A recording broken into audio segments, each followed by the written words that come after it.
Shalom Aleihim, Bisem Yeshua Hamasyah. Salam sejahtera di dalam nama Tuhan Yesus Kristus. Bersama saya Pendeta Henry Tandianta WPS. Kali ini kita akan membahas sebuah tema ya. Dunia dikuasai si jahat, saudara. Dunia ini dikuasai si jahat, bukan kok dunia ini panggung sandiwara. Jadi bukan dunia ini panggung sandiwara ya, tetapi dunia ini dikuasai si jahat. Pak Pendeta suaranya bagus loh. Sudah banyak yang tahu Pak. Tuh jadi lupa apa tadi. Dunia ini dikuasai si jahat, saudara-saudara ya. Orang sudah ngerti loh, kenapa kejahatan zaman sekarang begitu luar biasa. Si jahat itu bisa nyamar jadi pendeta loh, saudara loh. Ya. Pendeta tapi kerjaannya cari duit. Cari duit morotin dari jemaat. Itu kerjaan si jahat, ya. Pendeta memberitakan yang bukan firman Tuhan. Lucu nggak? Pendeta kok memberitakan yang nggak ada tertulis di Alkitab, tuh lucu nggak? Lucu. Tapi itu dilakukan oleh pendeta-pendeta sekarang. Perhatikan, dia memberitakan Tritunggal. Tritunggal ada di Alkitab nggak? Nggak ada. Ya, nggak ada tertulis di Alkitab. Diberitakan itu kerjaannya siapa? Kerjaannya iblis. Ya, ya. Memungut persepuluhan, memungut buah sulung. Ya, yang sudah batal, Taurat sudah batal, masih dijalankan. Itu kerjaannya siapa? Kerjaannya iblis. Jadi dunia ini dikuasai si jahat. Tentu Anda tahu yang dimaksud si jahat adalah iblis. Ya. Kita baca ayat Alkitab ya. Saya lagi rada flu ya. Beberapa hari ini kan saya terus melakukan perjalanan terus ya. Senin itu dari Sumedang, kemudian Selasa kemarin dari daerah Cikarang, Rabu dari Sukabumi. Hari ini juga kalau jadi ke daerah ujung sana, ujungnya Bekasi Timur itu apa itu namanya itu? Rawalumbu. Rawalumbu itu mana ya? Pokoknya ke Rawalumbu aja. 1 Yohanes 5 ayat 19. Seluruh dunia berada di bawah kuasa si jahat. Ini ayat Alkitab dan ini benar. Seluruh dunia berada di bawah kuasa si jahat. Apakah hari ini masih berada di bawah kuasa si jahat? Yes. Efesus 6 ayat 12. Musuh kita itu melawan pemerintah-pemerintah, penguasa-penguasa, penghulu-penghulu dunia yang gelap ini, melawan roh-roh jahat di udara. Jadi rupanya iblis itu juga ada sistem pemerintahan, ada penguasa, penghulu-penghulu, ya. Jadi ya makanya ada kerajaan ya, di dalam kerajaan iblis ya. Kalau kita membaca Wahyu 1 ayat 18, Yesus itu pemegang segala kunci maut dan kerajaan maut tuh. Jadi maut itu punya kerajaan, saudara. Makanya dia memerintah dunia ini. Seluruh dunia berada di bawah kuasa si jahat. Ya, nanti tak ceritain betapa bahwa iblis itu begitu luar biasa menguasai dunia. Termasuk menguasai pendeta, termasuk menguasai sistem-sistem pemerintahan. Ya. Lalu nanti orang-orang Kristen itu harus berperan, ya. Disinilah peran orang Kristen ya. Wahyu 1 ayat 18, Yesus itu pemegang segala kunci maut. Kenapa ditulis segala kunci maut? Sebab maut banyak lorongnya. Ini disebut alam maut. Banyak lorong ya. Tetapi kerajaan maut kuncinya cuma satu. Itu lebih dalam dari alam maut. Itu tempatnya nabi palsu, tempatnya iblis tentu saja. Kemudian tempatnya pendeta-pendeta palsu, yaitu pengajar-pengajar palsu, tempatnya di situ ya. Nah, mari kita lihat kronologisnya bagaimana iblis kok bisa menguasai dunia ini ya. Kok bisa menguasai? Karena memang sejak awal ya. Anda tahu sejak zaman Adam dan Eva diusir ya, di dalam Kejadian pasal 3 itu ya, mulai dari ayat berapa itu? Anggap aja lah mulai dari ayat 14 sampai terus ke bawah sini 24 atau 25 begitu ya. Ya. Iblis dikutuk kan, ular tidak berjalan dengan kaki, akhirnya berjalan dengan perut. Emang ular berjalan dengan kaki kan di kitab Wahyu itu naga, disebutnya naga ya. Terus di situ diusir, gitu. Diusir, eranya sama dengan era manusia mendiami bumi, kurang lebih sama lah. Malah iblis duluan jatuh ke bumi. Di dalam Wahyu 12 ayat 9 dan Yesaya 14 ayat 15, iblis itu sedikit duluan daripada manusia ya. Karena ayat Alkitab kan urutannya iblis dulu diusir ya toh, debu jadi makananmu. Kemudian baru nanti manusia diusir di ayat 24-an itu ya. Kejadian pasal 3. Jadi iblis sudah lebih duluan jatuh ke bumi, sedikit lebih duluan. Ya. Dunia dikuasai oleh iblis waktu itu ya, dunia dikuasai oleh iblis kurang lebih selama Adam Eva ya toh, sampai nanti kedatangan Yesus.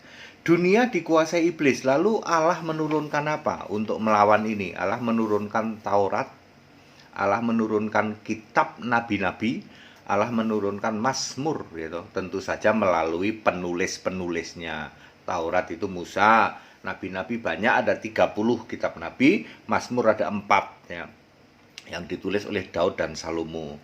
Sehingga Lukas 24 ayat 44 digenapi, kitab suci adalah perjanjian lama. Tetapi Yesus sudah janji di dalam Yeremia 31 ayat 31 sampai 33, dia akan membuat perjanjian yang baru. Nah, ini dia. Lalu Galatia 4 ayat 4, jadi kurang lebih setelah era Taurat ini, apa yang menyebabkan itu? Genap waktunya. Jadi sekali lagi, setelah genap waktunya, maka Allah mengizinkan Yesus lahir ke bumi. Jadi saudara-saudara tidak boleh saudara itu menganalisa kenapa Yesus kok turunnya kok setelah Taurat ya? Kenapa enggak waktu iblis itu jatuh ke bumi, diusir ke bumi, terus enggak lama kemudian Yesusnya lahir gitu kayak ya. Kita bayangin kalau Yesus lahir di era Musa misalnya, di era Nuh atau di era Nuh aja lah. Ya. Orangnya baru berapa waktu itu? Ya kan? Orangnya baru berapa ya? Terus apa manfaatnya Yesus datang ke bumi? Lah orangnya aja baru segitu, bahasanya belum baku. Maka berlaku Galatia 4 ayat 4, setelah genap waktunya. Ini yang jarang dipahami oleh para pendeta. Kenapa Yesusnya kok lahirnya tahun segitu ya? Karena genap waktu menurut hitungannya Allah, bukan hitungannya manusia. Ya, lalu Yesus lahir ke bumi selama 33 tahun, Yesus mati disalib, iblis dikalahkan. Caranya gimana? Kembali ke Wahyu 1 ayat 18. Setelah mati disalib itu, ya toh, Yesus memegang segala kunci maut dan kerajaan maut. Lalu kemana iblisnya? Kerajaannya disegel oleh Yesus. Maka iblisnya mengembara. Seluruh dunia berada di bawah kuasa si jahat. Roh-roh di udara itu, roh-roh jahat di udara itulah tempatnya iblis sekarang. Jadi hari ini dunia tetap dikuasai oleh si jahat. Lah terus apa gunanya, Pak? Kan Yesus sudah mati disalib mengalahkan iblis. Betul. Tergantung kita. Kalau kita mau beriman pada Yesus, percaya pada Yesus, nah maka berlaku juga 1 Yohanes 5 ayat 18. Yesus melindungi kita supaya kita tidak dijamah si jahat. Syaratnya satu, kita percaya Yesus. Pertanyaannya, Yesus sebagai apa, Pak? Lah kita hidup zaman kapan? Zaman sekarang. Kalau gitu ya apakah Yesus masih jadi manusia? Ya enggak dong. Hari ini Anda mengimani Yesus apa? Tidak mungkin Anda mengimani hari ini Yesus jadi manusia, masih nyembah Bapa. Nggak mungkin. Yesusnya sudah di surga, jadi apa Pak? Jadi Allah. Ada ayatnya, ada 1 Yohanes 5 ayat 20. Wahyu 21 ayat 7. Aku jadi Allahnya, dia jadi anakku. Itu kata Yesus itu. Akulah Alfa Omega. Ya. Hari ini Yesus jadi Allah di surga. Kalau Anda mengimani Yesus Allah di surga, selamat. Baru berguna itu. Karya penyelamatan Yesus itu berguna bagi Anda yang mengimani Yesus Allah. Bagi Anda yang menolak mengimani Yesus Allah, mungkin imanmu masih kepada Bapa. Mungkin doamu, imanmu masih kepada Yahweh. Mungkin imanmu masih kepada patung Yesus. Yesus mati di salib nggak ada gunanya. Ya, nggak ada gunanya dan Anda tidak selamat. Nah ini saudara, dunia sekarang dikuasai si jahat. Ya, Yesus sudah mengalahkan si jahat, kerajaan maut digembok, mautnya digembok juga, lalu si jahat mengembara di udara. Ya, di dalam Efesus 6 ayat 12. Anda yang menolak kepada Yesus Allah, yaitu dia merasuki para pendeta. Dia merasuki para gereja, makanya ada gereja setan toh, ya, no? Makanya pendeta macam-macam toh, ada pendeta Tritunggal, ada pendeta Mormon, ada pendeta Saksi Yehova, ada pendeta Ortodok, ya, no? Ada pendeta penyembah patung, ya, no? Penyembah Maria. Kenapa itu terjadi? Mereka dikuasai iblis, karena iblis memang dunia ini menguasai itu. Semua yang saya sebutkan itu ujung-ujungnya karena apa? Karena mereka tidak menyembah Yesus Allah. Yesus sudah mengalahkan iblis dan iblis itu cuma takut sama Yesus. Ingat saudara, ya?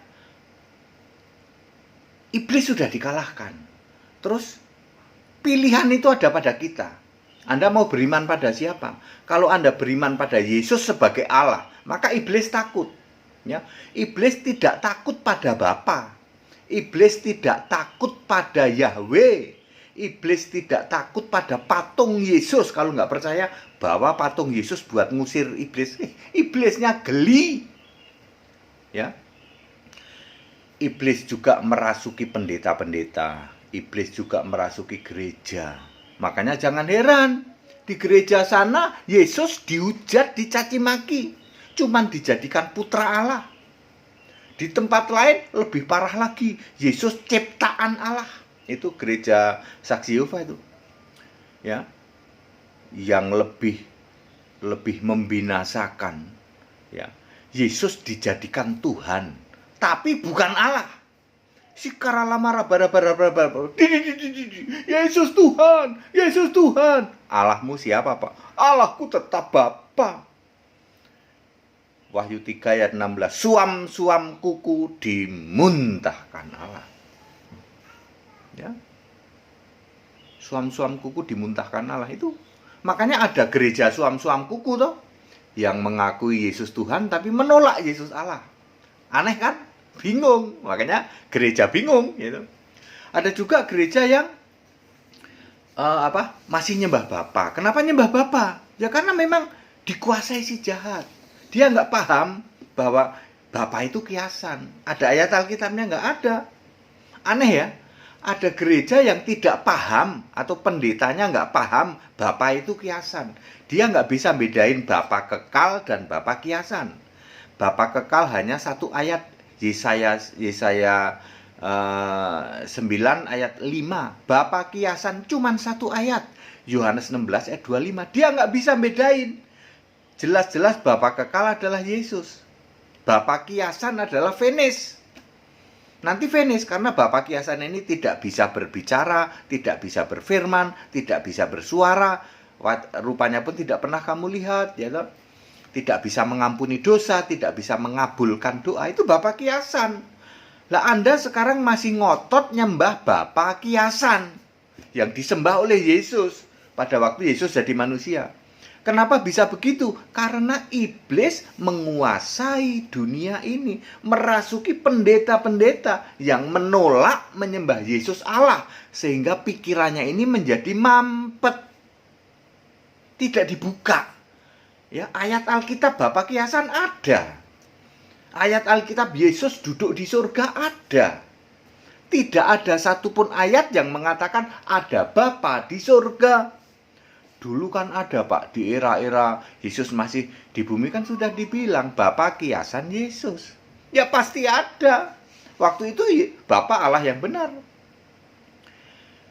Ya, pendeta-pendeta nggak tahu loh. 1 Yohanes 5 ayat 20 Yesus Allah yang benar, nggak tahu loh. Pendeta-pendeta juga nggak tahu loh. Wahyu 21 ayat 7, Akulah Allah dan dia anakku. Ya. Pendeta-pendeta bisa-bisanya nggak tahu Wahyu 4 ayat 2, seorang yang duduk di tata surga itu Yesus. Nggak ada Bapa. Bapaknya nggak ada, tapi kok ngotot nyembah Bapa. Ketika kami memberitakan Yesus Allah yang benar, lah kok malah dimaki-maki. Ya, itu karena dunia sedang dikuasai oleh iblis, ya. Seluruh dunia di bawah kuasa si jahat, ya. Merasuki kepada pendeta, merasuki kepada gereja. Perhatikan saja. Jadi solusinya apa, Pak? Kembali ke Alkitab yuk. Kembali ke Alkitab, sembahlah Yesus Allah yang benar. Anda dijamin selamat loh.